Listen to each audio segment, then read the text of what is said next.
जिनवाणी के पवित्र सागर में आपका स्वागत है। ये है जैन मोटिवेशन, जहां हम आपको जैन धर्म की प्रेरणादायक कथाएं और उपदेशों से जोड़ते हैं। आज हम सुनेंगे अंजन चोर की कथा, एक ऐसी अनमोल कहानी जो हमें धर्म, पश्चाताप और सच्चे मार्ग पर लौटने की शिक्षा देती है। तो आइए, इस कथा के माध्यम से हम अपने जीवन को शुद्ध और प्रेरणादायक बनाते हैं। एक दिन जिनदत्त चतुर्दशी के दिन आधी रात के समय शमशान में कायोत्सर्ग ध्यान कर रहा था। उस समय वहां दो देव आए। उनके नाम अमित प्रभ और विद्युत प्रभ थे। अमित प्रभ जैन धर्म का विश्वासी था और विद्युत प्रभ दूसरे धर्म का। वे अपने अपने स्थान से परस्पर के धर्म की परीक्षा की। वह अपने ध्यान से विचलित हो गया। इसके बाद उन्होंने जिनदत्त को शमशान में ध्यान करते देखा। तब अमित प्रभ ने विद्युत प्रभ से कहा, प्रिय, उत्कृष्ट चारित्र के पालने वाले, जिन धर्म के सच्चे साधुओं की परीक्षा की बात को तो जाने दो, परंतु देखते हो वह गृहस्थ जो कायोत्सर्ग से खड़ा हुआ है। यदि तुम में कुछ शक्ति हो तो तुम उसे ही अपने ध्यान से विचलित कर दो। यदि तुमने उसे ध्यान से चला दिया तो हम तुम्हारा ही कहना सत्य मान लेंगे। अमित प्रभ से उत्तेजना पाकर विद्युत प्रभ ने जिनदत्त पर अत्यंत दुस्सह और भयानक उपद्रव किया, पर जिनदत्त उससे कुछ भी विचलित न हुआ और पर्वत की तरह खड़ा रहा। जब सबेरा हुआ तब दोनों देवों ने अपना असली वेश प्रकट कर बड़ी भक्ति के साथ उसका खूब सत्कार किया और बहुत प्रशंसा कर जिनदत्त को एक आकाश गामिनी विद्या दी। इसके बाद वे जिनदत्त से ये कहकर कि श्रावकोत्तम, तुम्हें आज से आकाश गामिनी विद्या सिद्ध हुई। तुम पंच नमस्कार मंत्र की साधन विधि के साथ इसे दूसरों को प्रदान करोगे तो उन्हें भी ये सिद्ध होगी। अपने स्थान पर चले गए। विद्या की प्राप्ति से जिनदत्त बड़ा प्रसन्न हुआ। उसकी अकृत्रिम चैत्यालयों के दर्शन करने की इच्छा पूरी हुई। वह उसी समय विद्या के प्रभाव से अकृत्रिम चैत्यालय दर्शन करने को गया और खूब भक्ति भाव से उसने जिन भगवान की पूजा की, जो कि स्वर्ग मोक्ष की देने वाली है। इसी प्रकार अब जिनदत्त प्रतिदिन अकृत्रिम जिन मंदिरों के दर्शन करने के लिए जाने लगा। एक दिन वह जाने के लिए तैयार खड़ा हुआ था कि उससे एक सोमदत्त नाम के माली ने पूछा, आप प्रतिदिन सवेरे ही उठकर कहाँ जाया करते हैं? उत्तर में जिनदत्त सेठ ने कहा, मुझे दो देवों की कृपा से आकाश गामिनी विद्या की प्राप्ति हुई है, सो उसके बल से सुवर्णमय अकृत्रिम जिन मंदिरों की पूजा करने के लिए जाया करता हूँ, जो कि सुख शांति की देने वाली है। तब सोमदत्त ने जिनदत्त से कहा, प्रभो, मुझे भी विद्या प्रदान कीजिए न, जिससे मैं भी अच्छे सुंदर सुगंधित फूल लेकर प्रतिदिन भगवान की पूजा करने को जाया करूं और उसके द्वारा शुभ कर्म उपार्जन करूं। आपकी बड़ी कृपा होगी यदि आप मुझे विद्या प्रदान करेंगे। सोमदत्त की भक्ति और पवित्रता को देखकर जिनदत्त ने उसे विद्या साधन करने की रीति बतला दी। सोमदत्त उससे सब विधि ठीक ठीक समझकर विद्या साधने के लिए कृष्ण पक्ष की चतुर्दशी की अंधेरी रात में शमशान में गया, जो कि बड़ा भयंकर था।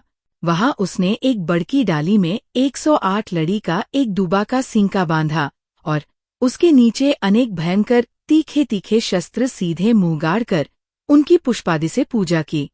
इसके बाद वह सींके पर बैठकर पंच नमस्कार मंत्र जपने लगा। मंत्र पूरा होने पर जब सिंका के काटने का समय आया और उसकी दृष्टि चमचमाते हुए शस्त्रों पर पड़ी, तब उन्हें देखते ही वह कांप उठा। उसने विचारा, यदि जिनदत्त ने मुझे झूठ कह दिया हो तब तो मेरे प्राण ही चले जाएंगे।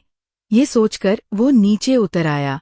उसके मन में फिर कल्पना उठी कि भला जिनदत्त को मुझसे क्या लेना है, जो वो कहकर मुझे ऐसे मृत्यु के मुख में डालेगा।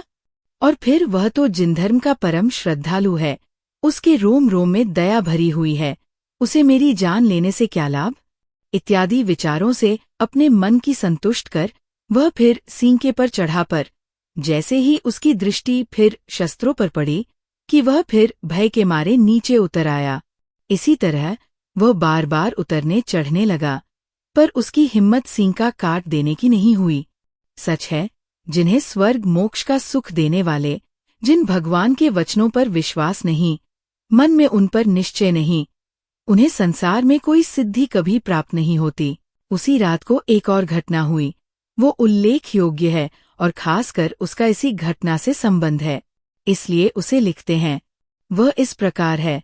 इधर तो सोमदत्त सशंक होकर क्षण भर में वृक्ष पर चढ़ता और क्षण भर में उस पर से उतरता था, और दूसरी ओर इसी समय माणिकांजन सुंदरी नाम की एक वैश्या ने अपने पर प्रेम करने वाले एक अंजन नाम के चोर से कहा, प्राण बल्लभ, आज मैंने प्रजापाल महाराज की कनकवती नाम की पटरानी के गले में रत्न का हार देखा है।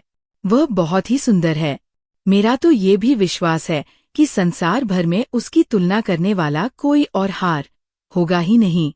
सो आप उसे लाकर मुझे दीजिए, तभी आप मेरे स्वामी हो सकेंगे, अन्यथा नहीं। माणिकांजन सुंदरी की ऐसी कठिन प्रतिज्ञा सुनकर पहले तो वो कुछ हिचका, पर साथ ही उसके प्रेम ने उसे वैसा करने को बाध्य किया। वह अपने जीवन की भी कुछ परवाह न कर हार चुरा लाने के लिए राजमहल पहुंचा और मौका देखकर महल में घुस गया। रानी के शयनागार में पहुंचकर उसने उसके गले में से बड़ी कुशलता के साथ हार निकाल लिया। हार लेकर वह चलता बना। हजारों पहरेदारों की आंखों में धूल डालकर साफ निकल जाता, पर अपने दिव्य प्रकाश से गाढ़े अंधकार को भी नष्ट करने वाले हार ने उसे सफल प्रयत्न नहीं होने दिया। पहरे वालों ने उसे हार ले जाते हुए देख लिया। वे उसे पकड़ने को दौड़े। अंजन चोर भी खूब जी छोड़कर भागा, पर आखिर कहाँ तक भाग सकता था। पहरेदार उसे पकड़ लेना ही चाहते थे कि उसने एक नई युक्ति की। वह हार को पीछे की ओर जोर से फेंककर भागा। सिपाही लोग तो हार उठाने में लगे और इधर अंजन चोर बहुत दूर तक निकल आया। सिपाहियों ने तब भी उसका पीछा न छोड़ा। वे उसका पीछा किए चले ही गए। अंजन चोर भागता भागता शमशान की ओर जा निकला, जहाँ जिन दत्त के उपदेश से सोमदत्त विद्या साधन के लिए व्यग्र हो रहा था। उसका ये भयंकर उपक्रम देखकर अंजन ने उससे पूछा कि तुम ये क्या कर रहे हो? क्यों अपनी जान दे रहे हो? उत्तर में सोमदत्त की बातों से अंजन को बड़ी खुशी हुई। उसने सोचा कि सिपाही लोग तो मुझे मारने के लिए पीछे आ ही रहे हैं और वे अवश्य मुझे मार भी डालेंगे, क्योंकि मेरा अपराध कोई साधारण अपराध नहीं है। फिर यदि मरना ही है तो धर्म के आश्रित रहकर ही मरना अच्छा है। ये विचार कर उसने सोमदत्त से कहा, बस इसी थोड़ी सी बात के लिए इतने डरते हो? अच्छा लाओ, मुझे तलवार दो, मैं भी तो जरा आजमा लूं। ये कहकर उसने सोमदत्त से तलवार ले ली और वृक्ष पर चढ़कर सींके पर जा बैठा। वह सींके को काटने के लिए तैयार हुआ कि सोमदत्त के बताए मंत्र को भूल गया, पर उसकी वह कुछ परवाह न कर और केवल इस बात पर विश्वास करके कि जैसा सेठ ने कहा उसका कहना मुझे प्रमाण है, उसने निःशंक होकर एक ही झटके में सारे सीके को काट दिया।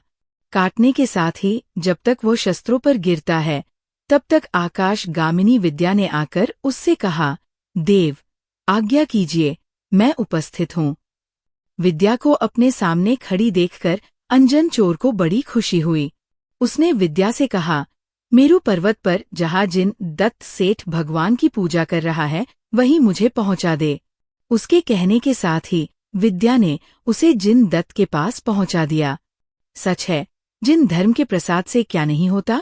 सेठ के पास पहुंचकर अंजन ने बड़ी भक्ति के साथ उन्हें प्रणाम किया और वह बोला, हे दया के समुद्र, मैंने आपकी कृपा से आकाश गामिनी विद्या तो प्राप्त की, पर अब आप मुझे कोई ऐसा मंत्र बतलाइए जिससे मैं संसार समुद्र से पार होकर मोक्ष में पहुंच जाऊं, सिद्ध हो जाऊं। अंजन की इस प्रकार वैराग्य भरी बातें सुनकर परोपकारी जिनदत्त ने उसे एक चारण रिद्धि के धारक मुनिराज के पास लिवा ले जाकर उनसे जिन दीक्षा दिलवा दी। अंजन चोर साधु बनकर धीरे धीरे कैलाश पर जा पहुंचा। वहां खूब तपश्चर्या कर ध्यान के प्रभाव से उसने घातिया कर्मों का नाश किया और केवल ज्ञान प्राप्त कर वह त्रैलोक्य द्वारा पूजित हुआ। अंत में अघातिया कर्मों का भी नाश कर अंजन मुनिराज ने अविनाशी अनंत गुणों के समुद्र मोक्षपद को प्राप्त किया।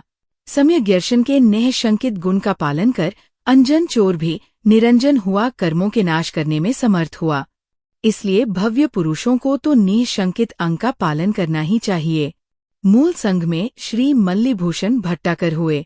वे सम्यक दर्शन, सम्यक ज्ञान और सम्यक चारित्र रूप उत्कृष्ट रत्नों से अलंकृत थे, बुद्धिमान थे और ज्ञान के समुद्र थे। सिंह नंदी मुनि उनके शिष्य थे। वे मिथ्यात्व मतरूपी पर्वतों को तोड़ने के लिए वज्र के समान थे। बड़े पांडित्य के साथ वे अन्य सिद्धांतों का खंडन करते थे और भव्य पुरुष रूपी कमलों को प्रफुल्लित करने के लिए वे सूर्य के समान थे। वे चिरकाल तक जिए, उनका यश शरीर इस नश्वर संसार में सदा बना रहे। ये थी अंजन चोर की कथा, एक ऐसी कहानी जो हमें बताती है कि सही मार्ग पर लौटने में कभी देर नहीं होती। अगर ये कथा आपको प्रेरणादायक लगी तो इसे अपने परिवार और दोस्तों के साथ जरूर साझा करें। जैन मोटिवेशन पर हम नियमित रूप से जैन धर्म की कथाएं और शिक्षाएं लेकर आते हैं। चैनल को सब्सक्राइब करें और बेल आइकन दबाएं ताकि कोई भी कथा आपसे छूट न जाए। आपका दिन शुभ और धर्ममय हो। धन्यवाद।